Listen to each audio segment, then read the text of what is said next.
Le millionnaire Humili, une vieille dame dans l'avion et la voit le lendemain dans le bureau de son patron Étienne Roussel, s'installa confortablement dans son siège de première classe, appréciant la douceur du cuir sous ses doigts. À 35 ans, il incarnait le succès. Costume impeccable, montre de luxe et une mallette contenant les secrets de sa prochaine grande négociation. L'avion n'avait pas encore décollé et il avait déjà ouvert son ordinateur portable sur la tablette, prêt à se plonger dans le travail. « Monsieur Roussel, désirez-vous boire quelque chose avant le décollage ?» demanda une hôtesse avec un sourire étudié. « Un whisky sans glace » répondit-il sans lever les yeux de l'écran. Ses doigts volaient sur le clavier, ajustant des chiffres dans une feuille de calcul qui pourrait signifier des millions pour son entreprise, tout en savourant la première gorgée de sa boisson. Étienne jeta un coup d'œil autour de lui. Satisfait, il nota l'absence d'enfants en première classe. Rien ne perturberait sa concentration pendant les prochaines heures. Le commandant annonça le décollage imminent. Étienne rangea son ordinateur portable, mais son esprit continuait de travailler, passant en revue stratégie et chiffres. Le rugissement des moteurs couvrit le murmure des passagers, et bientôt, ils étaient dans les airs. Dès que le signal de la ceinture s'éteignit, Étienne se remit au travail. Les minutes se transformèrent en heures, et il remarqua à peine le passage du temps, absorbé dans son monde de chiffres et de projections. Un tumulte soudain le tira de sa concentration. Irrité, il leva les yeux pour voir une hôtesse penchée sur une passagère âgée, quelques rangées plus loin. « Madame, vous vous sentez bien ?» La voix de l'hôtesse semblait inquiète. La vieille dame, aux cheveux argentés et au visage aimable maintenant crispé par le malaise, secoua la tête. « J'ai du mal à respirer », parvint-elle à dire entre deux halètements. L'hôtesse regarda autour d'elle, évaluant la situation. Son regard s'arrêta sur Étienne et son siège spacieux de première classe. D'un pas décidé, elle s'approcha de lui. « Excusez-moi, monsieur Roussel », commença-t-elle, son ton professionnel mais urgent. « Nous avons une passagère qui a besoin de plus d'espace et de confort. Seriez-vous assez aimable pour céder votre siège? Nous pourrions l'installer ici pour qu'elle se remette. » Étienne cligna des yeux, incrédule. Céder son siège? Le siège pour lequel il avait payé une petite fortune. « Je suis désolé, mais non, » répondit-il sèchement. « J'ai payé pour ce siège précisément pour pouvoir travailler sans interruption. Je suis sûr que vous pouvez trouver une autre solution. » L'hôtesse insista, expliquant la gravité de la situation, mais Étienne resta ferme. « Écoutez, » dit-il, son ton tranchant. « Je comprends que c'est une situation difficile, mais ce n'est pas mon problème. J'ai un travail crucial à faire et je ne peux pas me permettre de perdre une seule minute. » Frustré mais professionnel, l'hôtesse s'éloigna. Étienne retourna à son ordinateur portable, essayant d'ignorer les regards de reproche des passagers proches. Quelques minutes plus tard, il entendit un autre passager offrir volontairement son siège. « Quelle noblesse !» pensa-t-il avec sarcasme. « Mais les affaires sont les affaires. On n'arrive pas au sommet en étant gentil. » Le reste du vol se déroula sans incident, du moins pour Étienne. Lorsque l'avion atterrit, il fut le premier à sortir, son esprit déjà tourné vers l'importante réunion du lendemain. Alors qu'il traversait l'aéroport, il ne put s'empêcher de sourire avec satisfaction. Il avait réussi à terminer son travail, et demain, il en était sûr, il conclurait l'affaire de sa vie. Ce qu'Étienne ne savait pas, c'était que ce vol et sa décision marqueraient le début d'une chaîne d'événements qui ébranlerait les fondements de son empire soigneusement construit. Le destin, comme c'est souvent le cas, avait d'autres plans pour l'ambitieux homme d'affaires. Le lendemain matin se leva, brillant et prometteur pour Étienne Roussel. Il enfila son costume le plus fin, un coûteux costume italien sur mesure qui mettait en valeur sa silhouette athlétique. Devant le miroir de son luxueux penthouse, il ajusta sa cravate de soie, répétant mentalement sa présentation une fois de plus. « C'est le grand jour », se dit-il, ses yeux verts brillants de détermination. « Aujourd'hui, je conclus l'affaire qui changera la donne pour toujours. » Le trajet jusqu'au bureau fut rapide, dans sa voiture de sport de luxe. En entrant dans l'imposant bâtiment de verre et d'acier qui abritait le siège de son entreprise, Étienne ressentit la vague familière de fierté. Chaque centimètre de cet endroit était un témoignage de son succès, de sa vision. « Bonjour, monsieur Roussel », le salua son assistante, Claire, dès qu'il mit un pied à l'étage exécutif. La réunion est prévue pour 10 heures précises dans la salle de conférence principale. Tous les documents que vous avez demandés sont prêts. Étienne hocha la tête, enregistrant à peine ses paroles. Parfait. Que personne ne me dérange. Jusqu'à ce moment-là, j'ai besoin de revoir mes notes. Il s'enferma dans son bureau, passant une fois de plus en revue la présentation qu'il avait méticuleusement préparée pendant le vol. Chaque diapositive, chaque graphique, chaque chiffre était conçu pour impressionner les investisseurs potentiels. Cette négociation ne signifierait pas seulement des millions pour l'entreprise, mais consoliderait également sa position comme l'un des entrepreneurs les plus brillants de sa génération. À 9h55, Étienne sortit de son bureau, dossier en main, prêt à conquérir la salle de conférence. Claire l'attendait avec une tasse de café qu'il prit sans même la regarder. « Monsieur Roussel, commença Claire, son ton hésitant, il y a quelque chose que vous devriez savoir. »« Pas maintenant, Claire, » la coupa Étienne, marchant vers la salle de conférence. « Tout peut attendre jusqu'après la réunion. » En ouvrant les portes de la salle de conférence, Étienne s'arrêta net. Assis autour de la longue table d'acajou se trouvaient non seulement les investisseurs qu'il s'attendait à voir, mais aussi son principal associé, François Dupont. Un homme d'affaires respecté dans la soixantaine, connu pour sa sagesse et son expérience dans le monde des affaires. Mais ce qui le surprit vraiment fut la présence d'une femme âgée assise à côté de François. Avec un sursaut, Étienne l'a reconnue. C'était la même vieille dame de l'avion, celle qui avait eu besoin d'aide et à qui il avait refusé son siège. « Étienne, c'est bien que tu arrives », salua François, se levant pour lui serrer la main. « Permets-moi de te présenter quelqu'un de très spécial. Voici ma mère, Élise Dupont. » Étienne sentit le sol se dérober sous ses pieds. La mère de François, la femme qu'il avait traitée avec tant d'indifférence dans l'avion, n'était autre que la matriarche de la famille Dupont. « C'est un plaisir de vous rencontrer formellement, Étienne, » dit Élise, sa voix douce mais ferme. Ses yeux du même bleu perçant que ceux de François semblaient voir à travers lui. « Hier, nous n'avons pas eu l'occasion de nous présenter correctement. » Étienne déglutit, son esprit travaillant à toute vitesse pour traiter cette nouvelle information. « Le plaisir est pour moi, Madame Dupont, » parvint-il à dire, serrant sa main avec un sourire forcé. François, inconscient de la tension entre eux, continua. « Ma mère, bien qu'officiellement retraitée, a été la force motrice derrière beaucoup de nos plus grands succès. Quand je lui ai parlé de cette négociation, elle a insisté pour être présente et offrir sa perspective. » Étienne hocha mécaniquement la tête, sa confiance vacillant pour la première fois depuis des années. La présence d'Élise Dupont changeait complètement la dynamique de la réunion qu'il avait si méticuleusement planifiée. « Eh bien, commençons-nous » demanda François, indiquant à tous de s'asseoir. Étienne s'assit, son esprit en ébullition, essayant d'ajuster sa stratégie. Tout en ouvrant son dossier et en allumant le projecteur, il ne put s'empêcher de remarquer le regard serein d'Élise posé sur lui. Mentionnerait-elle l'incident de l'avion? En avait-elle déjà parlé à François? Avec un effort suprême, Étienne se concentra sur sa présentation. C'était son moment, son opportunité de briller. Il ne laisserait pas une rencontre gênante du passé ruiner tout ce pour quoi il avait travaillé. « Mesdames et messieurs », commença-t-il, sa voix retrouvant sa confiance habituelle, « nous sommes ici pour discuter d'une opportunité sans précédent. » Pendant qu'il parlait, Étienne était conscient de chaque réaction dans la salle, en particulier celle d'Élise Dupont. La négociation qu'il avait imaginée comme son grand triomphe s'était maintenant transformée en une épreuve inattendue.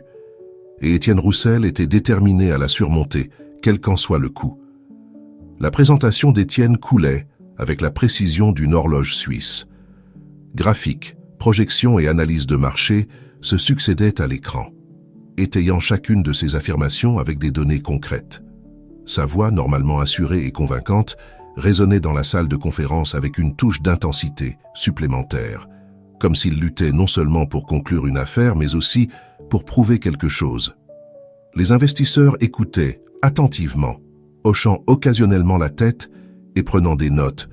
François Dupont, assis en bout de table, maintenait une expression neutre, des années de négociation ayant perfectionné son poker face, mais c'était Élise, avec son regard perçant et son léger sourire, qui inquiétait le plus Étienne. « Comme vous pouvez le voir, poursuivit Étienne, pointant un graphique particulièrement impressionnant. « Nos projections indiquent une croissance exponentielle au cours des 5 prochaines années.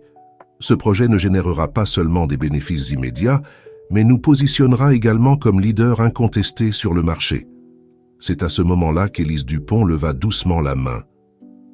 Étienne, incapable de l'ignorer, lui, céda la parole d'un geste tendu. « Monsieur Roussel, » commença Élise, sa voix calme mais ferme, « vos projections sont certes impressionnantes. Cependant, je me demande si vous avez pris en compte l'impact à long terme sur les communautés où vous prévoyez de mettre en œuvre ce projet. » Étienne cligna des yeux, momentanément déconcerté. « Bien sûr, Madame Dupont. Notre plan inclut la création de nombreux emplois et... je ne parle pas seulement d'emplois, » interrompit doucement Élise. « Je parle de durabilité, de responsabilité sociale d'entreprises réelles. Dans mon expérience, les projets qui perdurent vraiment sont ceux qui considèrent non seulement le bénéfice économique, mais aussi le bien-être des personnes et de l'environnement. » Un silence tomba sur la salle. Les investisseurs échangèrent des regards, certains hochant pensivement la tête aux paroles d'Élise. Étienne sentit un mélange de frustration et d'anxiété grandir dans sa poitrine. Ce n'était pas la direction qu'il avait prévue pour la réunion. « J'apprécie votre perspective, Madame Dupont, » dit-il, s'efforçant de maintenir un ton respectueux. « Cependant, je crois que ma proposition aborde déjà suffisamment ces aspects. Si vous me permettez de continuer, mais le mal était fait. La graine du doute avait été plantée. » Durant le reste de la présentation, Étienne remarqua que les investisseurs posaient plus de questions, remettant en question des aspects qui semblaient auparavant clairs. Lorsqu'il conclut enfin, l'ambiance dans la salle était très différente de l'enthousiasme qu'il avait anticipé. Les investisseurs remercièrent pour la présentation, mais leurs expressions étaient prudentes, réservées. « Merci, Étienne, » dit François, se levant. « C'était une présentation très complète. Je propose que nous fassions une pause déjeuner et que nous reprenions les discussions cet après-midi. Il y a beaucoup à considérer. » Alors que les autres quittèrent la salle, Étienne resta en arrière, réorganisant ses papiers d'une main légèrement tremblante. Il ressentait un mélange de colère et de frustration bouillonnant en lui. « Monsieur Roussel », la voix d'Élise le fit sursauter. Il ne s'était pas rendu compte qu'elle était toujours dans la salle. « J'espère que vous n'avez pas mal interprété mes commentaires. Je cherche seulement le meilleur pour l'entreprise et pour tous les concernés. » Étienne se redressa, faisant face à la femme âgée. « Avec tout le respect que je vous dois, Madame Dupont, je pense que vos commentaires étaient inutiles et potentiellement préjudiciables à cette négociation. J'ai des années d'expérience dans ce domaine et j'en ai des décennies. » l'interrompit Élise, son ton ferme, mais pas agressif. « J'ai vu des entreprises prospérer et tomber, jeune homme. Le vrai succès, celui qui dure, se construit sur des bases plus solides que de simples chiffres sur une feuille de calcul. » Sur ces mots, Élise quitta la salle, laissant Étienne seul avec ses pensées tumultueuses. Il se laissa tomber sur une chaise, passant une main dans ses cheveux parfaitement coiffés. Comment en était-il arrivé? Là, la négociation qui devait être son plus grand triomphe était maintenant suspendue à un fil, et tout cela à cause de l'intervention d'une femme qu'il avait, pas plus tard qu'hier, considérée comme insignifiante. Étienne regarda par la fenêtre vers l'horizon de gratte-ciel qui s'étendait devant lui. Il avait bâti sa carrière, sa fortune, en se basant sur son instinct et sa détermination. Il ne laisserait pas cela l'arrêter. Avec une détermination renouvelée, Étienne se leva. Il trouverait un moyen de sauver cette négociation avec ou sans l'approbation d'Élise Dupont. Le déjeuner se déroula dans une ambiance tendue pour Étienne.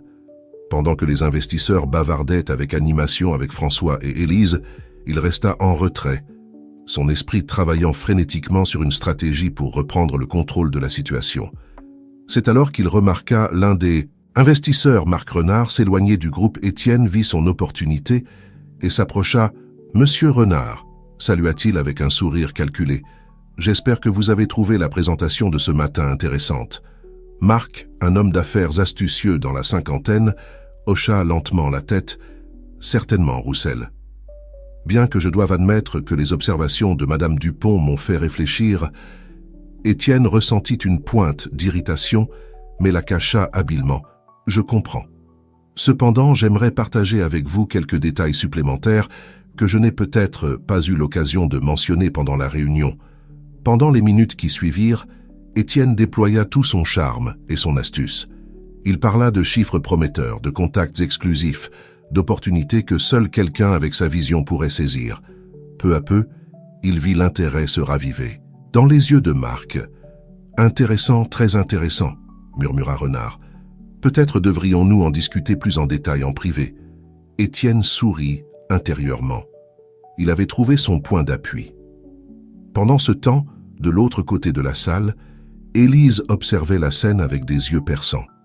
Des années d'expérience lui avaient appris à lire les dynamiques de pouvoir dans une pièce, et ce qu'elle voyait l'inquiétait. « François, dit-elle doucement à son fils, je pense que nous devrions être attentifs à Étienne.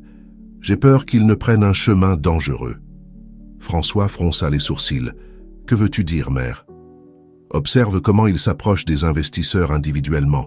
Il essaie de former des alliances, de diviser pour mieux régner. C'est une tactique risquée, surtout compte tenu de la nature de ce projet. » François hocha pensivement la tête. « J'ai toujours admiré l'ambition d'Étienne. Mais parfois je me demande si elle ne l'aveugle pas. L'ambition sans éthique est un chemin vers le désastre, » déclara Élise. « Peut-être est-il temps que nous ayons une conversation sérieuse avec lui. » L'après-midi arriva, et avec elle, la reprise de la réunion, Étienne entra dans la salle de conférence avec une confiance renouvelée. Il avait passé le déjeuner à semer des graines de doute sur la vision dépassée d'Élise et à souligner les avantages de son approche plus agressive. Cependant, à peine avait-il commencé à parler qu'il se rendit compte que quelque chose avait changé. Les investisseurs, qui pendant le déjeuner semblaient réceptifs à ses arguments, le regardaient maintenant avec un mélange de scepticisme et de déception. Ce fut Marc Renard qui prit finalement la parole. « Monsieur Roussel, nous avons discuté de votre proposition. Pendant la pause. Et bien que nous apprécions votre enthousiasme, nous sommes préoccupés par le manque de considération pour les aspects éthiques et de durabilité que Madame Dupont a mentionné. » Étienne sentit le sol se dérober sous ses pieds. « Mais, Monsieur Renard, je pensais que nous avions convenu... » « Ce dont nous avons convenu, interrompit Marc, c'était de considérer tous les aspects. Et après réflexion, nous pensons qu'une approche plus équilibrée, comme celle suggérée par Madame Dupont, serait plus bénéfique à long terme. » Le reste de la réunion fut un flou pour Étienne. Il vit son plan soigneusement construit s'effondrer, les idées d'Élise gagnaient du terrain. François hochait la tête avec approbation à chaque suggestion de sa mère. Lorsque la séance fut finalement levée, Étienne se sentait défait et humilié. Les investisseurs prirent congé poliment, mais il était évident que leur confiance en lui s'était érodée. François s'approcha de lui. Alors que la salle se vidait, « Étienne, nous devons parler en privé. » Le cœur serré, Étienne suivit François dans son bureau. Il savait que ce qui allait suivre ne serait pas agréable, mais il était déterminé à défendre sa position. Après tout, il avait construit cet empire par ses propres efforts. Il ne laisserait personne, pas même François Dupont, lui arracher cela. Ce qu'Étienne ne savait pas, c'est que cette conversation marquerait un tournant dans sa carrière et dans sa vie. Les conséquences de ses actions étaient sur le point de le rattraper, et le prix à payer serait plus élevé qu'il ne l'aurait jamais imaginé. Le bureau de François Dupont était un reflet de sa personnalité, élégant mais sans ostentation. Des livres soigneusement rangés remplissèrent les étagères et sur les murs étaient accrochées des photographies qui racontaient l'histoire de l'entreprise, depuis ses modestes débuts jusqu'à sa position actuelle de leader sur le marché. Étienne entra, sa posture tendue, prêt à défendre sa position. François lui indiqua de s'asseoir et, à la surprise d'Étienne, Élise entra derrière eux, fermant doucement la porte. « Étienne, » commença François, sa voix calme mais ferme. « Nous travaillons ensemble depuis des années. J'ai vu ton talent, ta détermination. Mais ce que j'ai vu aujourd'hui m'inquiète profondément. » Étienne se redressa sur sa chaise. « François, si c'est à propos de la réunion, je peux expliquer... » « Ce n'est pas seulement à propos de la réunion, » interrompit François. « C'est à propos d'un schéma de comportement que nous avons remarqué. Ton ambition est admirable, mais elle commence à obscurcir ton jugement. » Élise, qui était restée silencieuse, jusqu'à présent intervint. « Étienne, dans l'avion hier, quand tu m'as refusé ton siège, tu ne l'as pas fait par méchanceté. Tu l'as fait parce que tu étais tellement concentré sur ton objectif que tu as oublié de voir l'image d'ensemble. » Étienne pâlit. Alors Élise avait bien mentionné l'incident de l'avion. « Je ne savais pas qui vous étiez à ce moment-là, » balbutia-t-il. « Cela ne devrait pas avoir d'importance, » répondit doucement Élise. « La compassion et l'éthique ne devraient pas dépendre de qui est la personne en face de toi. » François se pencha en avant, ses yeux fixés sur Étienne. « Ce que ma mère essaie de dire, et avec quoi je suis d'accord, c'est que ton approche actuelle est insoutenable. Pas seulement pour l'entreprise, mais pour toi-même. Que veux-tu dire ?» demanda Étienne, une pointe de défi dans sa voix. « Je veux dire, » poursuivit François, « que tu dois recalibrer ta boussole morale. Cette entreprise a été construite sur des principes d'intégrité et de responsabilité sociale. Nous ne pouvons pas permettre que la cupidité ou l'ambition démesurée compromettent ces valeurs. » Étienne sentit la colère monter en lui. La cupidité? L'ambition démesurée? J'ai consacré ma vie à cette entreprise. Chaque décision que j'ai prise a été pour la porter au niveau suivant. À quel prix, Étienne, intervint Élise, au prix de ton humanité? Des principes que tu as jadis défendus? François leva une main, calmant la tension croissante. Étienne, nous te donnons un ultimatum. Prends 1 mois de congé. Réfléchis à tes actions, au type de leader que tu veux être. Quand tu reviendras, nous espérons voir un réel changement dans ton approche. Étienne se leva, incrédule. 1 mois? Vous plaisantez? Nous avons des projets en cours, des négociations en attente? Je ne peux pas simplement partir pendant 1 mois. Tu peux et tu le feras, dit François fermement. Considère cela comme une opportunité, Étienne. Une opportunité de renouer avec les valeurs qui t'ont mené au succès, en premier lieu. Et si je refuse? Défia Étienne. Le silence qui suivit fut assourdissant. Finalement, François parla, sa voix chargée de tristesse. Alors, je crains que nous devions reconsidérer ta position dans l'entreprise. Étienne eut l'impression de recevoir un coup de poing dans l'estomac. Reconsidérer sa position dans l'entreprise qu'il avait aidé à bâtir. Vous ne pouvez pas faire ça, dit-il, sa voix tremblant de rage et de choc. Nous le pouvons et nous le ferons si nécessaire, répondit François. Mais nous espérons que cela n'en arrivera pas là. Prends ce temps, Étienne.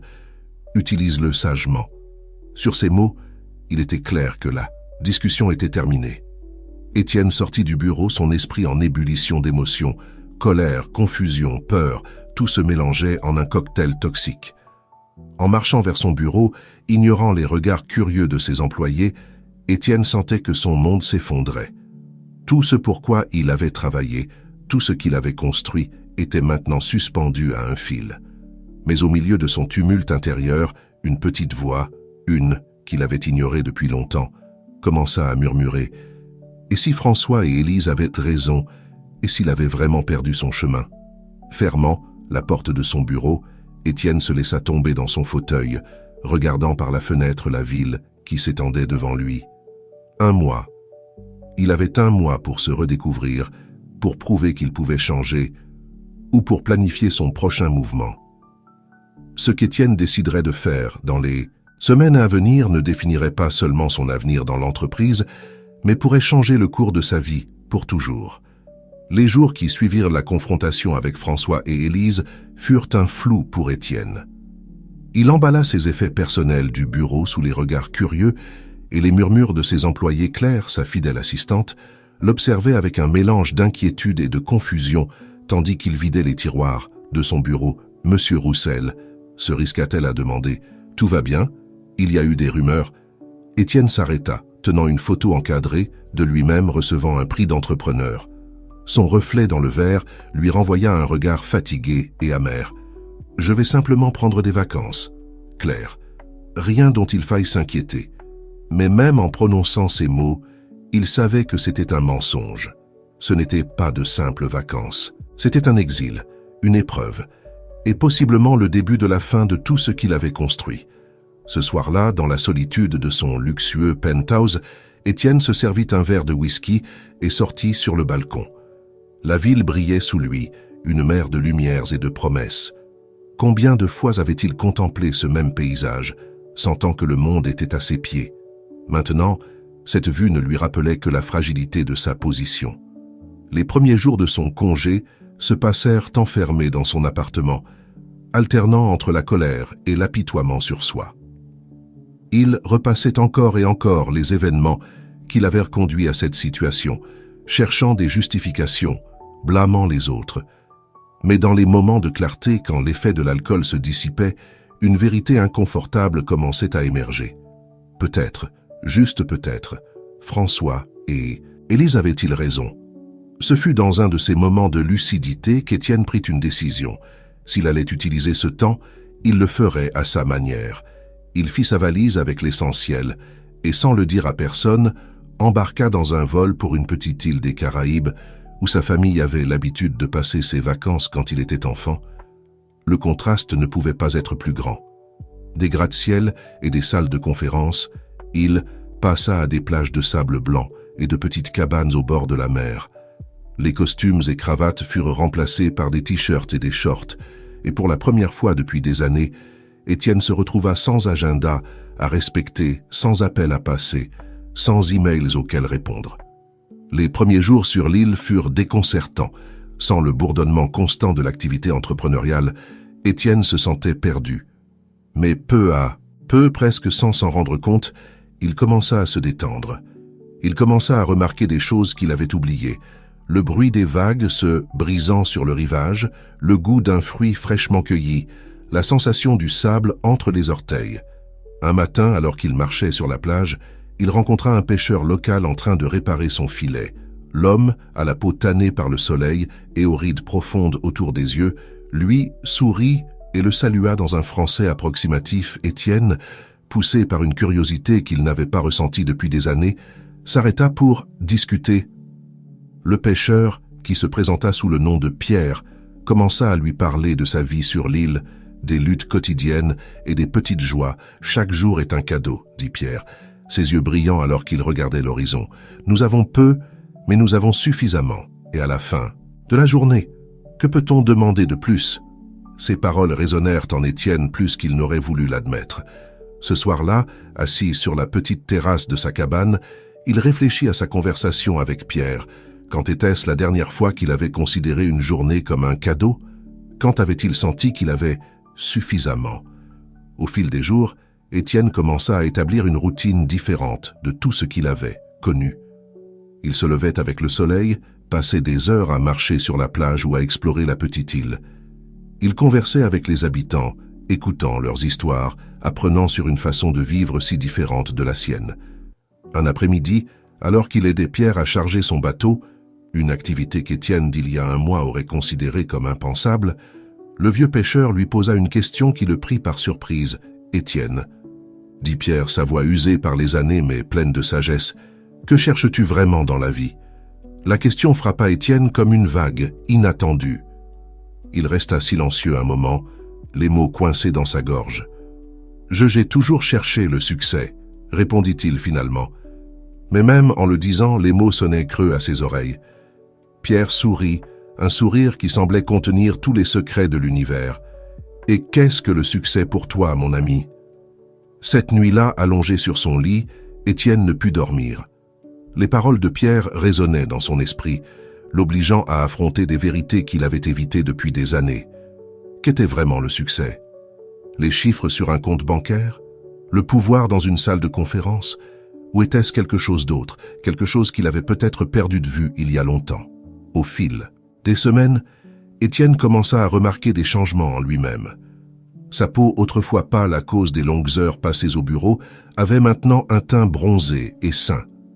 Les rides d'inquiétude sur son front commençaient à s'estomper. Et, le plus surprenant, il commençait à sourire, plus, à rire même, quelque chose dont il ne se souvenait pas avoir fait depuis des années. Mais tout n'était pas paix et tranquillité.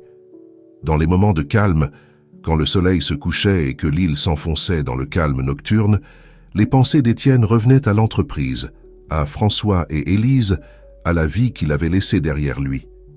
Que se passerait-il quand il devrait retourner? Pourrait-il concilier cette nouvelle perspective avec le monde des affaires qui avait été son foyer pendant si longtemps? Un matin, alors qu'il aidait Pierre à réparer le toit de sa modeste maison, une autre activité que l'ancien Étienne aurait considérée comme indigne de lui, il eut une épiphanie. « Pierre, dit-il, posant le marteau et regardant le vieux pêcheur, « je crois que j'ai vécu ma vie à l'envers. J'ai poursuivi des choses, de l'argent, du pouvoir, pensant que cela me rendrait heureux. Mais ici, sur cette île, avec si peu, je me sens plus satisfait que jamais. » Pierre hocha la tête, comme s'il avait attendu cette révélation. La vraie richesse, Étienne, n'est pas dans ce que tu as, mais dans ce que tu donnes, dans la façon dont tu traites les autres, dans la façon dont tu prends soin du monde qui t'entoure. Ces paroles furent comme une clé qui ouvrit une porte dans l'esprit d'Étienne soudain. Il vit clairement comment son obsession du succès personnel l'avait aveuglé aux besoins des autres, à sa responsabilité envers la communauté et l'environnement. Ce soir-là, assis sur la plage sous un ciel étoilé, Étienne prit une décision. Il retournerait à l'entreprise, oui, mais pas comme le même homme qui était parti. Il emporterait avec lui les leçons apprises sur cette île, la sagesse de Pierre, la paix qu'il avait trouvée dans la simplicité. Il sortit son téléphone, qu'il avait gardé éteint pendant des semaines, et l'alluma. Il avait des centaines de messages et d'emails non lus, mais il les ignora tous, sauf un. D'une main tremblante, il écrivit un message à François. « Je suis prêt à revenir. Nous avons beaucoup à discuter. » En appuyant sur « Envoyer », Étienne ressentit un mélange d'anxiété et d'anticipation. Il ne savait pas exactement comment serait son retour, comment ce nouveau lui s'intégrerait dans son ancienne vie, mais pour la première fois depuis longtemps, il sentait qu'il était sur la bonne voie. Ce qu'Étienne ne savait pas, c'était que son retour déclencherait une série d'événements qui ébranleraient les fondements de l'entreprise et mettraient à l'épreuve sa perspective nouvellement découverte d'une manière qu'il n'aurait jamais imaginée. L'aéroport bourdonnait d'activité lorsqu'Étienne Roussel posa le pied dans le terminal des arrivées. Le contraste avec l'île tranquille qui avait été son foyer pendant le dernier mois ne pouvait pas être plus grand. Le bruit, la précipitation, l'énergie frénétique de la ville, tout lui semblait étrangement étranger maintenant. Vêtu d'une chemise simple et d'un pantalon décontracté, Étienne attirait l'attention, mais pas de la manière à laquelle il était habitué. Ce n'était pas le puissant cadre en costume impeccable que tout le monde connaissait. Cet Étienne, bronzé et avec une barbe de plusieurs jours, ressemblait plus à un touriste, décontracté qu'à un requin des affaires. Alors qu'il attendait ses bagages, son téléphone vibra. C'était un message de François. « Bienvenue de retour. Je t'attends au bureau demain à 9h. Nous avons beaucoup à discuter. » Étienne prit une profonde inspiration. Le moment de vérité approchait. Cette nuit-là, dans son penthouse, Étienne se sentit agité. La vue de la ville depuis sa fenêtre, qui autrefois le remplissait d'un sentiment de pouvoir et d'accomplissement, lui semblait maintenant un rappel de tout ce qu'il avait mal fait. Il se demanda ce que Pierre penserait de tout cela, de cette vie d'excès et d'ambition démesurée. Le lendemain matin, Étienne s'habilla avec soin. Il opta pour un costume, mais plus simple que ce qu'il portait habituellement. Il voulait projeter du professionnalisme, mais aussi le changement qu'il avait vécu. En entrant dans le bâtiment de l'entreprise, il sentit tous les regards sur lui. Les employés murmuraient et le pointaient discrètement du doigt. Claire, son assistante, l'accueillit avec un mélange de surprise et de soulagement. « Monsieur Roussel, bienvenue de retour », dit-elle, sa voix trahissant sa curiosité face aux changements évidents chez son patron. « Merci, Claire », répondit Étienne avec un sourire sincère, ce qui prit l'assistante par surprise. « C'est bon d'être de retour. » Lorsqu'il entra dans le bureau de François, il trouva non seulement son associé, mais aussi Élise. La tension dans la pièce était palpable. « Étienne », salua François, son ton prudent mais pas hostile. « Il semble que le temps passé dehors t'ait fait du bien. » Étienne hocha la tête, s'asseyant en face d'eux. « Ça a été révélateur, » dit-il, choisissant soigneusement ses mots. « Je crois que tu avais raison, François. J'avais que besoin de ce temps pour réfléchir. » Élise l'observait attentivement. ses yeux perçants cherchant des signes de sincérité ou de tromperie. « Je suis heureux d'entendre ça, » dit François. « Mais tu comprendras que nous avons besoin de plus que des mots. L'entreprise a été dans un état d'incertitude depuis ton départ. Les investisseurs sont nerveux, les employés confus. Nous devons savoir exactement où tu en es maintenant. » Étienne prit une profonde inspiration. C'était le moment qu'il avait préparé pendant son vol de retour. « Je comprends. Et avant tout, je veux m'excuser auprès de vous deux, » dit-il, regardant François et Élise. « Mon comportement, mon approche était erronée. J'ai passé ce dernier mois à réfléchir profondément sur qui je suis, ce que je veux et quel type d'héritage je veux laisser. » Il s'arrêta un moment, rassemblant ses pensées. « J'en suis arrivé à la conclusion que notre entreprise a le potentiel d'être bien plus qu'une simple machine à faire de l'argent. Nous pouvons être une force pour le bien, pour le changement positif. Et je veux faire partie de ce changement. » François et Élise échangèrent des regards, un mélange de surprise et de prudence dans leurs expressions. « Cela semble prometteur, » dit lentement François. « Mais comment proposes-tu de mettre en œuvre cette nouvelle approche ?» Étienne se pencha en avant, ses yeux brillants d'une nouvelle détermination. « J'ai quelques idées. Premièrement, je veux revoir tous nos projets actuels et futurs sous un nouveau prisme de responsabilité sociale et environnementale. Deuxièmement, je propose de créer un département dédié, exclusivement aux initiatives de durabilité et de soutien communautaire. Et troisièmement, je veux que nous commencions à mesurer notre succès, non seulement en termes de profit, mais aussi en termes d'impact positif que nous générons. » Élise, qui était restée silencieuse jusqu'à présent, prit enfin la parole. Des paroles inspirantes, Étienne. Mais es-tu préparé aux difficultés qui viendront avec ce changement? Tous les investisseurs ne seront pas d'accord. Tu pourrais faire face à de la résistance, même au sein de l'entreprise. Étienne hocha la tête, un petit sourire aux lèvres. « Je le sais, et je suis prêt pour cela. En fait, j'attends cela avec impatience. Ce sera un défi, oui, mais un défi qui vaut la peine d'être relevé. » François se renversa dans son fauteuil, étudiant Étienne avec une nouvelle appréciation. « Bien, » dit-il finalement. « Il semble que ton temps passé ailleurs ait vraiment fait une différence. Je suis prêt à te donner l'opportunité de mettre en pratique ces idées, mais tu seras sous surveillance. Étienne, nous avons besoin de voir des actions concrètes, pas seulement de belles paroles. »« Je comprends, » répondit Étienne, « et je suis prêt à commencer dès aujourd'hui, si vous me le permettez. » En sortant du bureau de François, Étienne ressentit un mélange de soulagement et d'anticipation. Il savait que la route à venir ne serait pas facile. Changer la direction d'une entreprise aussi grande que la sienne serait comme essayer de faire tourner un transatlantique. Mais pour la première fois depuis longtemps, il sentait qu'il faisait ce qui était juste. Ce qu'Étienne ne savait pas, c'était que sa transformation et ses nouvelles idées allaient bientôt faire face à leur première grande épreuve. Une crise se préparait, une qui mettrait à l'épreuve non seulement ses nouveaux principes, mais aussi la loyauté de tous ceux qui l'entouraient. Les semaines qui suivirent le retour d'Étienne furent un tourbillon d'activités. Fidèle à sa parole, il commença à mettre en œuvre des changements dans l'entreprise presque immédiatement. Il convoqua des réunions avec les chefs de département, présenta ses nouvelles idées et commença à travailler sur la création du nouveau département de durabilité et de responsabilité sociale. Au début, la réaction fut mitigée. Certains employés, surtout les plus jeunes, accueillirent les nouvelles initiatives avec enthousiasme. D'autres, plus ancrés dans les anciennes méthodes, montrèrent du scepticisme et même de la résistance. Étienne passait de longues heures au bureau, mais c'était différent maintenant. Il n'était plus le bourreau de travail obsédé par les chiffres et les profits. Maintenant, son énergie était concentrée sur la façon de faire en sorte que chaque projet, chaque décision, ait un impact positif au-delà du résultat financier. Un après-midi, alors qu'il examinait quelques rapports dans son bureau, Claire entra avec une expression inquiète. « Monsieur Roussel, » dit-elle, sa voix tendue, « il y a quelque chose que vous devez voir. » Elle lui tendit une tablette avec un article de presse ouvert. Le titre fit sombrer le cœur d'Étienne. « Scandale environnemental.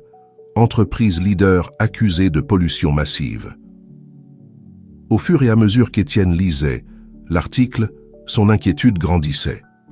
Une des filiales de l'entreprise acquise juste avant sa retraite forcée, était accusé de déverser des déchets toxiques dans une rivière importante, causant des dommages significatifs à l'écosystème local et mettant potentiellement en danger la santé de communautés entières. « C'est un désastre », murmura Étienne, passant une main dans ses cheveux. « Comment n'avons-nous pas remarqué cela plus tôt ?» « L'article dit que ces pratiques avaient lieu avant notre acquisition, » expliqua Claire. « Mais en tant que nouveau propriétaire, la responsabilité incombe à notre entreprise. » Étienne se leva de sa chaise, son esprit travaillant à toute vitesse. « J'ai besoin de parler à François et Élise immédiatement et convoquer une réunion d'urgence avec l'équipe juridique et les relations publiques. » Alors qu'il se dirigeait vers le bureau de François, Étienne ne put s'empêcher de ressentir une pointe de culpabilité. Aurait-il négligé cela dans son ancienne obsession pour les profits? Aurait-il ignoré des signaux d'alarme dans sa hâte de conclure l'accord d'acquisition?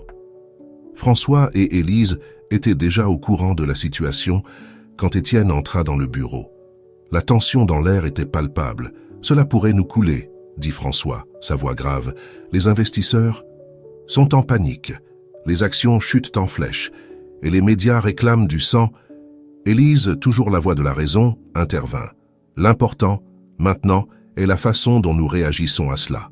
C'est une crise, oui, mais aussi une opportunité de démontrer que nous avons vraiment changé. » Étienne hocha la tête, reconnaissant pour la perspective d'Élise. « Tu as raison, et je crois savoir comment nous pouvons le faire. » Au cours des heures suivantes, Étienne dirigea une série de réunions marathon. Il travailla avec l'équipe juridique pour comprendre pleinement l'étendue du problème, avec l'équipe des relations publiques pour préparer une réponse et avec des experts environnementaux pour développer un plan de remédiation. Finalement, vers minuit, Étienne convoqua une conférence de presse d'urgence. Debout devant une horde de journalistes affamés de scandale, Étienne prit une décision qui surprit tout le monde. « Bonsoir », commença-t-il, sa voix ferme malgré la fatigue. « Il y a quelques heures, nous avons appris les accusations portées contre l'une de nos filiales. Je veux être clair, ces pratiques sont inacceptables et vont à l'encontre de tout ce que notre entreprise représente. » Il fit une pause, regardant directement les caméras. « Je pourrais être ici à nier toute responsabilité, rejetant la faute sur l'ancienne direction de la filiale. Mais je ne le ferai pas. En tant que dirigeant de cette entreprise, la responsabilité ultime nous incombe, et nous sommes prêts à l'assumer pleinement. » Un murmure parcourut la salle de presse. Ce n'était pas ce à quoi il s'attendait. « À partir de ce moment, poursuivit Étienne, nous mettons en œuvre les mesures suivantes. Premièrement, nous suspendrons immédiatement toutes les opérations de la filiale en question jusqu'à ce que nous puissions garantir qu'elle respecte les normes environnementales les plus élevées. Deuxièmement, nous nous engageons à verser 100 millions d'euros pour le nettoyage et la restauration de la rivière affectée et des zones environnantes. Nous travaillerons en étroite collaboration avec des experts environnementaux et les communautés locales pour assurer que l'écosystème soit entièrement restauré. Troisièmement, nous établirons un fonds de compensation pour les communautés affectées pour couvrir tous les frais médicaux liés et soutenir l'économie locale pendant cette période difficile. Quatrièmement, nous lançons un audit environnemental complet de toutes nos opérations au niveau mondial. Nous ne voulons pas que quelque chose comme cela se reproduise jamais. Enfin, je m'engage personnellement à superviser ces initiatives. Je passerai les prochains mois à travailler directement avec les communautés affectées et les équipes de nettoyage. Ce n'est pas seulement un problème d'entreprise, c'est un problème humain, et nous le traiterons comme tel. » Le silence qui suivit ces paroles était assourdissant. Les journalistes étaient stupéfaits. Ce n'était pas la réponse typique d'entreprise de déni et de minimisation à laquelle ils s'attendaient. Finalement, une journaliste leva la main. « Monsieur Roussel, ces mesures coûteront à l'entreprise des centaines de millions d'euros. Comment justifiez-vous cela auprès de vos actionnaires ?» Étienne sourit légèrement. « Il y a quelque temps, ma réponse aurait été différente. Mais aujourd'hui, ma réponse est celle-ci. Le vrai coût serait de ne rien faire. Le vrai coût serait de perdre la confiance de nos clients, de nos communautés et de notre planète. Nous investissons dans notre avenir, dans la durabilité de notre entreprise et de notre monde.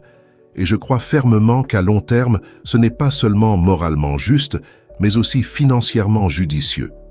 Alors qu'Étienne continuait à répondre aux questions, à l'arrière de la salle, François et Élise observaient avec un mélange de fierté et d'inquiétude. « Il a changé », murmura Élise. « Il a vraiment changé. » François hocha la tête. « Oui, mais la question est, sera-ce suffisant? Cette crise pourrait nous couler tous si nous ne la gérons pas correctement. » Les jours suivants furent une frénésie d'activité. Étienne, fidèle à sa parole, s'envola vers le site affecté pour superviser personnellement les efforts de nettoyage. Les images de lui, vêtu de vêtements de travail, aidant au nettoyage de la rivière, devinrent virales. Pendant ce temps, au siège social, François et Élise gérèrent les conséquences financières. Comme prévu, les actions de l'entreprise avaient chuté drastiquement. Certains investisseurs étaient furieux, exigeant la démission de tout le conseil d'administration. Un après-midi, alors qu'Étienne participait à une vidéoconférence depuis le site de nettoyage, il reçut une nouvelle inquiétante. « Étienne », dit François, son visage sombre sur l'écran. « Marc Renard organise un groupe d'investisseurs pour forcer un changement de direction. Ils affirment que ta gestion de la crise est trop coûteuse et que tu mets en danger l'avenir de l'entreprise. » Étienne sentit un nœud dans l'estomac. Marc Renard, le même investisseur qu'il avait essayé d'influencer lors de cette fatidique réunion avant sa retraite. Maintenant, il semblait que ses anciennes tactiques revenaient le hanter. « Quelles options avons-nous » demanda Étienne. « Pas beaucoup » répondit Élise, se joignant à l'appel, « à moins que nous puissions démontrer des résultats rapides, tant dans le nettoyage que dans la reprise financière, Renard pourrait réussir dans sa tentative de prise de contrôle. » Étienne resta silencieux un moment. Observant par la fenêtre de sa chambre temporaire, il pouvait voir les équipes de nettoyage travaillant sans relâche sur la rivière, les membres de la communauté locale offrant leur aide. Tout ce qu'ils avaient accompli ces dernières semaines pourrait s'effondrer. Si Renard réussissait, « Je ne vais pas reculer », dit-il finalement, sa voix pleine de détermination. « Nous avons pris la bonne voie, et je vais me battre pour cela jusqu'au bout, mais j'aurai besoin de votre aide. » François et Élise échangèrent un regard à travers leurs écrans respectifs. « Nous sommes... »« Avec toi, Étienne, » dit François, « mais ce sera la bataille de notre vie. » En terminant l'appel, Étienne savait qu'ils entraient en territoire inconnu. La crise environnementale n'était que le début. Maintenant, ils faisaient face à une lutte pour l'âme même de l'entreprise. Ce qu'Étienne ne savait pas, c'était que cette bataille mettrait en lumière des secrets enterrés depuis longtemps et mettrait à l'épreuve des loyautés d'une manière qu'il n'avait jamais imaginée. Le destin de l'entreprise et de tous ceux impliqués était en jeu. Les jours se transformèrent en semaines, et les semaines en mois. Étienne partageait son temps entre le site de nettoyage et le siège social, luttant sur deux fronts simultanés. D'un côté, les efforts de restauration environnementale progressaient, lentement, mais sûrement. De l'autre, la bataille corporative s'intensifiait jour après jour. Marc Renard avait réussi à rassembler un groupe important d'investisseurs mécontents. Ses arguments étaient persuasifs. La réponse d'Étienne à la crise était trop coûteuse, trop risquée. Il dépeignait Étienne comme un idéaliste naïf qui menait l'entreprise à la ruine au nom de la responsabilité sociale. Un après-midi, alors qu'Étienne examinait les derniers rapports de progrès dans son bureau temporaire près du site de nettoyage, il reçut un appel inattendu. « Étienne, c'est Élise. Il faut que tu reviennes en ville immédiatement. Quelque chose de compliqué est survenu. » L'urgence dans la voix d'Élise mit Étienne en alerte. « Que se passe-t-il, Élise ?» Il y eut une pause à l'autre bout de la ligne. « Il vaut mieux qu'on en discute en personne, soit discret. » Intrigué et inquiet, Étienne prit le premier vol de retour vers la ville. Quand il arriva au bureau d'Élise, il y trouva non. Seulement la matriarche Dupont, mais aussi François et à sa surprise Claire, son assistante. « Que se passe-t-il » demanda Étienne, regardant les visages tendus autour de lui. Élise prit une profonde inspiration avant de parler. « Claire est venue nous voir avec des informations délicates. Des informations qui pourraient changer tout le panorama de notre lutte contre Renard. » Claire, visiblement nerveuse, fit un pas en avant. « Monsieur Roussel, j'ai mené ma propre enquête depuis le début de cette crise, et j'ai découvert quelque chose sur Marc Renard, quelque chose qu'il a très bien caché. » Étienne s'assit, se préparant à ce qui allait suivre. « Je t'écoute, Claire. Renard n'agit pas seul, commença Claire. Il travaille en collaboration avec une entreprise rivale, Ecotech Industries.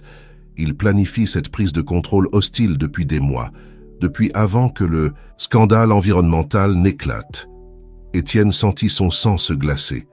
Tu veux dire que Renard était au courant des problèmes environnementaux avant qu'il ne soit réveillé et les seulement révélés? Claire hocha gravement la tête. Pas seulement ça. J'ai des preuves qui suggèrent que Renard et Ecotech pourraient avoir orchestré la fuite d'informations aux médias, espérant créer exactement cette crise. La pièce resta silencieuse, tandis que tous assimilaient cette information. Finalement, François prit la parole. Si c'est vrai, cela change complètement la donne. Nous pourrions exposer Renard, discréditer sa tentative de prise de contrôle. Mais Étienne n'était pas convaincu. Attendez un instant. Comment as-tu obtenu ces informations, Claire? Est-ce légal? Est-ce éthique? Claire sembla se recroqueviller un peu face à la question. J'ai peut-être accédé à certains emails et registres que je n'aurais techniquement pas dû voir. Mais tout ce que j'ai trouvé est réel, je le jure. Étienne se passa une main sur le visage, sentant le poids de la décision qu'ils avaient devant eux. Utiliser ces informations pourrait sauver l'entreprise, mais à quel prix? Étienne, intervint Élise, sa voix douce mais ferme. Je sais à quoi tu penses. Mais considère ceci, Renard et Ecotech n'essaient pas seulement de prendre le contrôle de l'entreprise. Ils sont prêts à causer un véritable désastre environnemental, à nuire à des communautés entières. Juste pour obtenir des profits, n'avons-nous pas la responsabilité de les arrêter? Étienne se leva et marcha vers la fenêtre, observant la ville qui s'étendait devant lui. L'ancien Étienne n'aurait pas hésité à utiliser ces informations, à écraser ses opposants sans pitié. Mais maintenant, j'ai besoin de temps pour réfléchir. Dit-il finalement, ce n'est pas une décision que nous pouvons prendre à la légère. Tandis que les autres acquiesçaient, comprenant, Étienne ne put s'empêcher de sentir qu'ils étaient à un point de basculement. La décision qu'il prendrait ici n'affecterait pas seulement l'avenir de l'entreprise, mais mettrait également à l'épreuve ses nouveaux principes et valeurs. Ce qu'Étienne ne savait pas, c'était que, pendant qu'il délibérait, d'autres forces étaient en mouvement. Marc Renard, sentant que son plan pourrait être en danger, préparait son propre coup désespéré. Et quelque part dans la ville, une journaliste d'investigation était sur le point de découvrir une information qui ébranlerait les fondements de tout ce qu'Étienne croyait savoir sur son entreprise et son histoire. La tempête qui s'annonçait promettait d'être plus féroce que tout ce qu'ils auraient pu. Imaginer. Étienne passa la nuit sans dormir, faisant les 100 pas dans son appartement, pesant les implications des informations que Claire avait découvertes. D'un côté, utiliser ces informations pourrait sauver l'entreprise et tous les emplois qui en dépendaient. De l'autre, le faire signifierait compromettre les mêmes principes éthiques qu'il avait juré de défendre. À l'aube, il prit une décision. Il convoqua une réunion urgente avec François, Élise et Claire. « J'ai réfléchi toute la nuit, » commença Étienne, sa voix fatiguée mais déterminée, « et je pense que nous devons être meilleurs que nos adversaires. Nous ne pouvons pas combattre le manque d'éthique par plus de manque d'éthique. » François fronça les sourcils. « Étienne, je comprends ta position, mais te rends-tu compte de ce qui est en jeu? Si nous n'agissons pas, Renard gagnera. »« Je sais, » répondit Étienne. « Mais si nous gagnons en utilisant leur tactique, que devenons-nous? Non, nous devons trouver une autre voie. » Élise, qui était restée silencieuse, prit enfin la parole. « Je suis d'accord avec Étienne. Mais cela ne signifie pas que nous devons ignorer complètement cette information. Peut-être y a-t-il un moyen de l'utiliser éthiquement. » Étienne hocha la tête, reconnaissant pour le soutien. « Exactement. Nous n'utiliserons pas les informations obtenues illégalement, mais nous pouvons utiliser ce que nous savons pour guider notre enquête, Claire. Peux-tu travailler avec l'équipe juridique pour trouver des moyens légitimes d'enquêter sur Renard et Ecotech? » Claire acquiesça avec enthousiasme. « Bien sûr, monsieur Roussel, je m'y mets tout de suite. » Pendant que l'équipe commençait à travailler sur sa nouvelle stratégie de l'autre côté de la ville, dans les bureaux d'un important journal, une jeune journaliste nommée Sophie Martin était sur le point de faire une découverte surprenante. Sophie enquêtait sur le scandale environnemental depuis son éclatement, mais ses investigations l'avaient menée bien au-delà de ce qu'elle espérait. En examinant d'anciens registres d'entreprises, Elle trouva quelque chose qui lui coupa le souffle. « Ce n'est pas possible », murmura-t-elle pour elle-même, vérifiant les documents encore et encore pour s'assurer qu'elle ne faisait pas d'erreur. Ce que Sophie avait découvert était un lien caché entre l'entreprise d'Étienne et Ecotech Industries qui remontait à des décennies. Il semblait que les deux entreprises, maintenant rivales, avaient autrefois fait partie de la même corporation, divisée lors d'un conflit familial amer qui avait été soigneusement effacé des registres publics. Pendant ce temps, Marc Renard n'était pas disposé à attendre passivement. Soupçonnant que son plan pourrait être en danger, il décida d'accélérer son calendrier. Il convoqua une réunion d'urgence du conseil d'administration avec l'intention de forcer un vote pour destituer Étienne de sa position. Étienne reçut la nouvelle de la réunion avec un mélange de frustration et de détermination. « C'est maintenant ou jamais », dit-il à son équipe. « Nous devons présenter notre cas devant le conseil et les convaincre que notre approche est la bonne. » Alors qu'Étienne et son équipe se préparaient pour la bataille dans la salle du conseil, Sophie Martin prenait une décision cruciale à son bureau. L'information qu'elle avait découverte était explosive, potentiellement dévastatrice pour les deux entreprises. La publier pourrait être le coup de chance dont rêverait n'importe quel journaliste, mais cela pourrait aussi avoir des conséquences imprévues pour des milliers d'employés innocents. Le cœur battant, Sophie prit son téléphone et composa un numéro. « Allô, Monsieur Roussel ? Je m'appelle Sophie Martin. Je suis journaliste. J'ai des informations que je pense que vous devez connaître avant votre réunion avec le conseil d'administration. » Étienne, surpris par l'appel, écouta avec un étonnement croissant, tandis que Sophie lui révélait ce qu'elle avait découvert. L'histoire qui émergeait en était une de trahison familiale, de secrets enterrés et de conséquences à long terme. Lorsqu'il raccrocha le téléphone, Étienne resta immobile un moment, essayant de digérer ce qu'il venait d'apprendre. La révélation changeait tout, jetant une nouvelle lumière sur le conflit avec Renard et Ecotech. Avec cette nouvelle information, Étienne savait qu'il devait complètement repenser sa stratégie pour la réunion du conseil d'administration. François et Lise appela Étienne ses alliés. « Nous devons parler maintenant. » Dans les minutes qui restaient, avant la réunion, Étienne partagea rapidement ce qu'il avait appris de Sophie, la révélation que son entreprise et Ecotech avaient autrefois été une seule, divisée par un conflit familial, laissa François et Élise stupéfaits. « Comment est-ce possible que nous n'ayons pas su cela ?» demanda François, sa voix teintée d'incrédulité. Élise, cependant, semblait moins surprise et plus résignée. « Il y a beaucoup de choses du passé de cette entreprise qui ont été gardées secrètes, même pour nous, » dit-elle doucement. Étienne les regarda fixement. « Y a-t-il autre chose que je devrais savoir avant d'entrer dans cette salle ?» Élise soupira profondément.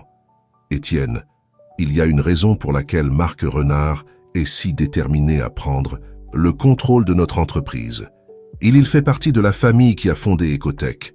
La division de l'entreprise originale a été l'œuvre de son père et du mien. » La révélation frappa Étienne comme un coup de poing dans l'estomac. Tout prenait sens maintenant. La détermination de Renard, sa connaissance interne de l'entreprise, son apparent manque de scrupules dans sa tentative de prise de contrôle, « Cela change tout », murmura Étienne. « Nous ne pouvons pas affronter cela comme une simple bataille d'entreprise. C'est un conflit familial qui dure depuis des générations. » À ce moment-là, Claire entra précipitamment dans le bureau. « Monsieur Roussel, le conseil est prêt, ils vous attendent. » Étienne regarda François et Élise. « Êtes-vous avec moi dans cette affaire ?» Tous deux acquiescèrent sans hésiter. « Jusqu'au bout, » dit François, avec une dernière inspiration profonde. Étienne ouvrit les portes de la salle du conseil. La tension dans l'air était palpable. Marc Renard était assis à une extrémité de la longue table, un sourire confiant sur son visage. Les autres membres du conseil regardaient avec expectative, certains avec des expressions inquiètes, d'autres avec une hostilité évidente. « Mesdames et messieurs du conseil », commença Étienne, sa voix ferme malgré le tourbillon d'émotions en son fort intérieur. « Avant que nous ne prenions une décision aujourd'hui, il y a des informations cruciales que vous devez tous connaître. » Pendant l'heure suivante, Étienne révéla tout ce qu'il avait appris. Il parla de l'histoire cachée de l'entreprise, du conflit familial qui avait conduit à sa division, et de la façon dont ces vieilles rancœurs menaçaient maintenant l'avenir de tous. Au fur et à mesure qu'il parlait, il vit l'expression de Renard passer de la confiance au choc, puis à une fureur à peine contenue. « Cela ne change rien », interrompit Renard, se levant. « L'entreprise est en crise à cause de ta mauvaise gestion, Roussel. Mon offre tient toujours et c'est la meilleure option pour tous. » Étienne affronta directement Renard. « L'est-ce vraiment, Marc? Ou n'est-ce que le prochain coup dans une vengeance qui dure depuis des décennies? Combien de temps allons-nous encore permettre aux erreurs du passé de dicter notre avenir ?» Il se tourna vers le reste du conseil. « Je vous demande de considérer non seulement les chiffres, mais l'impact réel de nos actions. Oui, notre réponse à la crise environnementale a été coûteuse, mais c'était aussi la bonne chose à faire.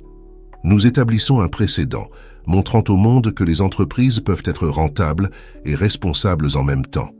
Ce que je propose, poursuivit Étienne, ce n'est pas seulement une nouvelle direction pour notre entreprise, mais une réconciliation, une façon de guérir les blessures du passé et de créer un meilleur avenir, pas seulement pour nous, mais pour toutes les communautés que nous servons. » Le silence qui suivit ces paroles était assourdissant. Étienne pouvait sentir le poids de chaque regard sur lui, jugeant, évaluant. Finalement, l'un des membres les plus anciens du conseil prit la parole. « M. Roussel, votre honnêteté est rafraîchissante. Mais comment proposez-vous exactement que nous procédions ?» Étienne prit une profonde inspiration. C'était le moment de vérité. « Je propose une fusion, » dit-il, provoquant des halètements de surprise dans toute la salle, pas une prise de contrôle hostile, mais une véritable fusion entre notre entreprise et Ecotech, unir nos forces, nos ressources et nos connaissances pour créer quelque chose de meilleur que la somme de ses parties. Il se tourna vers Renard qui le regardait avec un mélange de choc et d'incrédulité. « Marc, je sais qu'il y a une histoire de douleur et de ressentiment entre nos familles, mais je sais aussi qu'au fond, nous voulons tous deux le meilleur pour nos entreprises et pour les personnes que nous servons. Et si, au lieu de nous battre entre nous, nous unissions nos forces pour faire face aux vrais défis qui nous attendent ?» La salle resta silencieuse, tandis que tous digérèrent la proposition d'Étienne. C'était audacieux, inattendu et potentiellement transformateur. Renard, pour la première fois, semblait être à court de mots.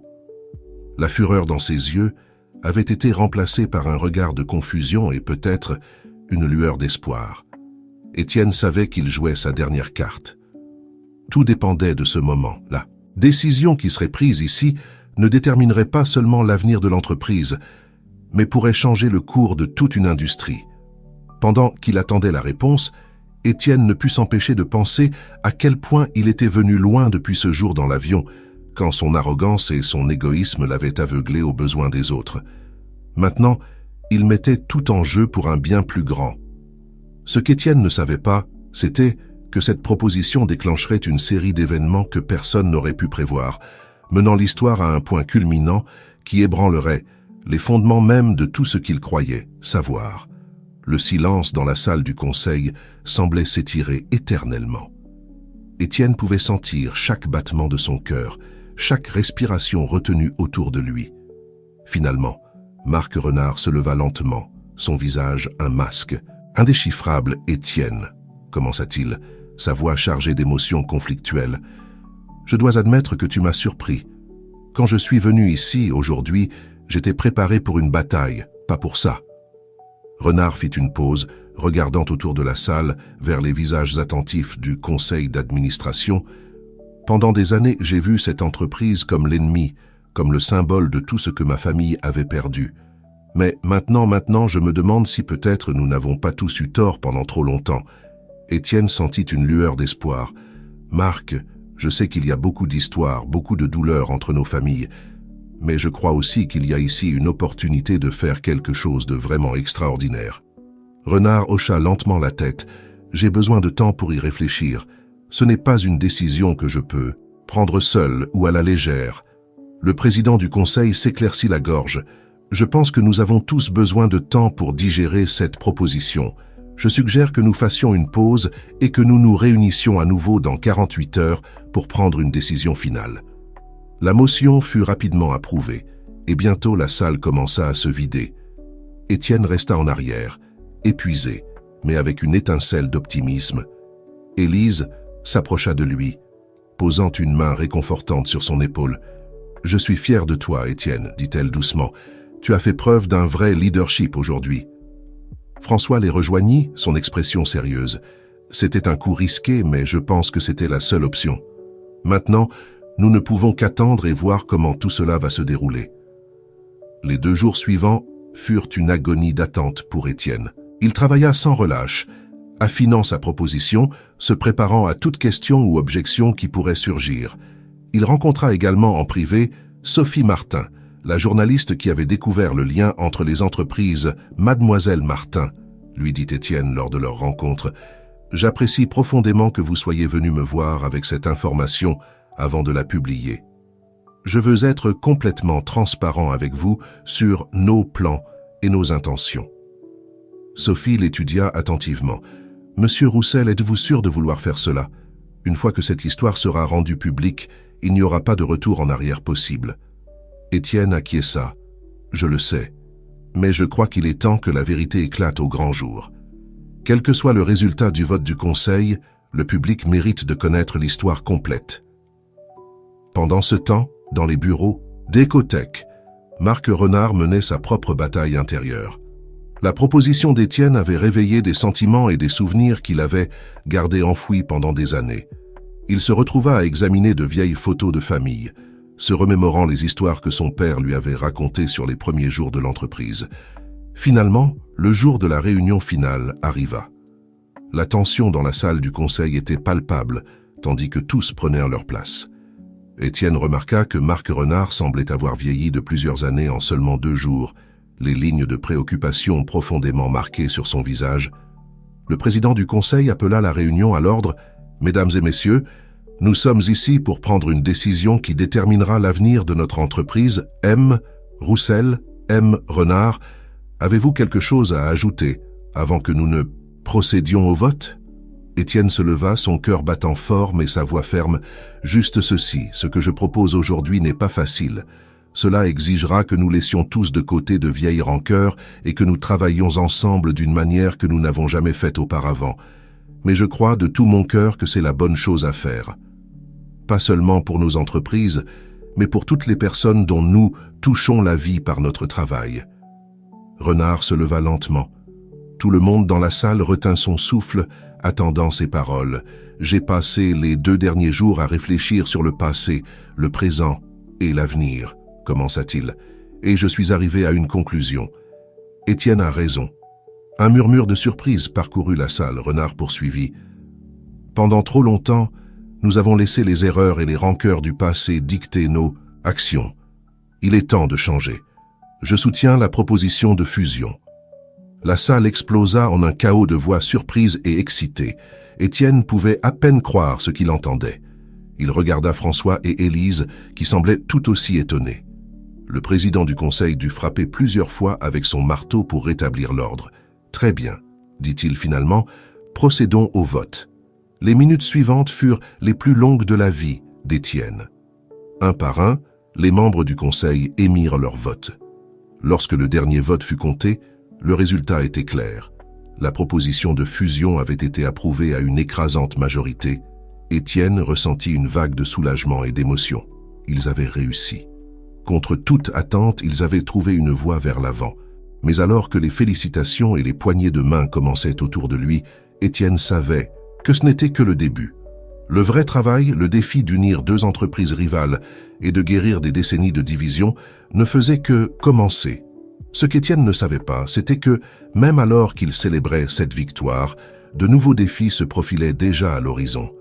L'histoire de la fusion et du passé caché des entreprises allait bientôt devenir publique, et tout le monde ne serait pas content de ces révélations.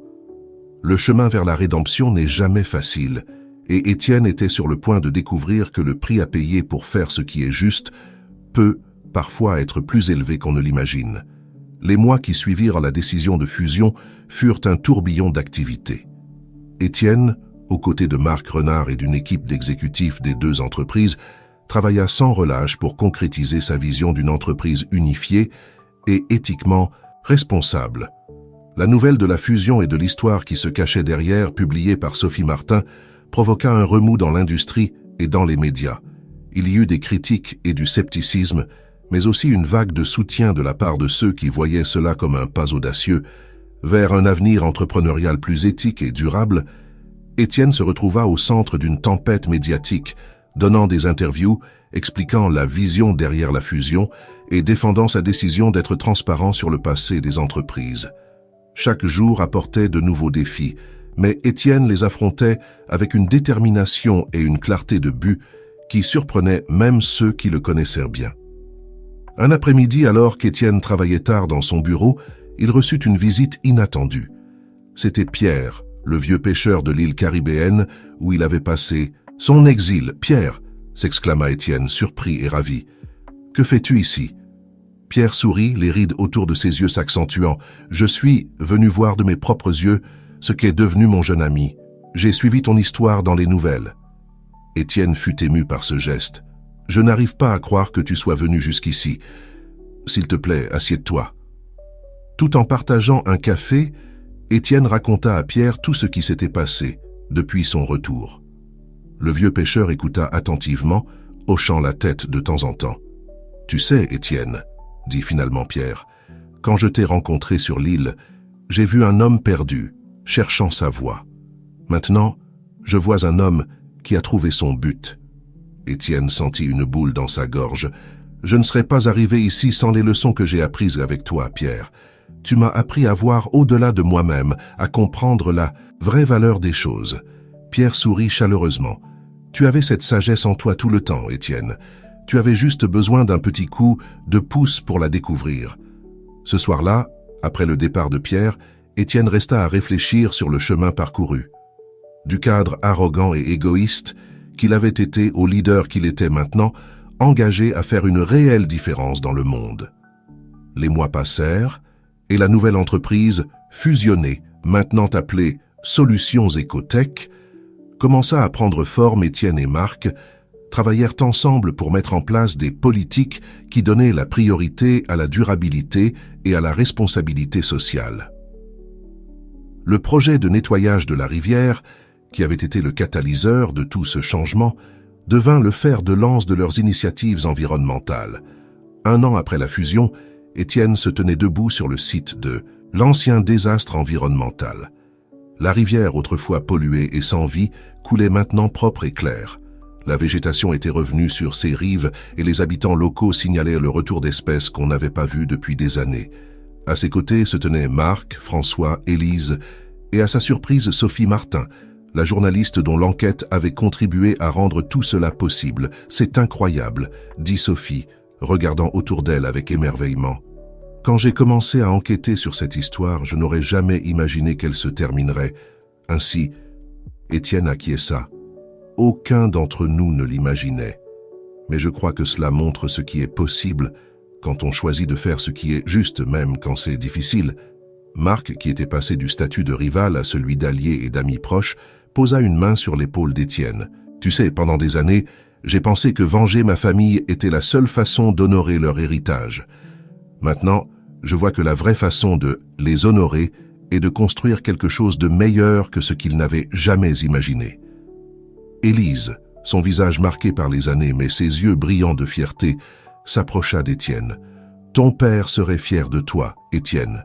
Tu as pris cette entreprise et tu l'as portée au-delà de ses rêves, les plus fous. » Étienne ressentit une vague d'émotion à ces mots. « Merci, Élise, d'avoir cru en moi, même quand je ne croyais pas en moi-même. » Alors que le soleil commençait à se coucher, teintant le ciel de tons dorés et roses, le groupe resta silencieux, contemplant la rivière et tout ce qu'elle représentait.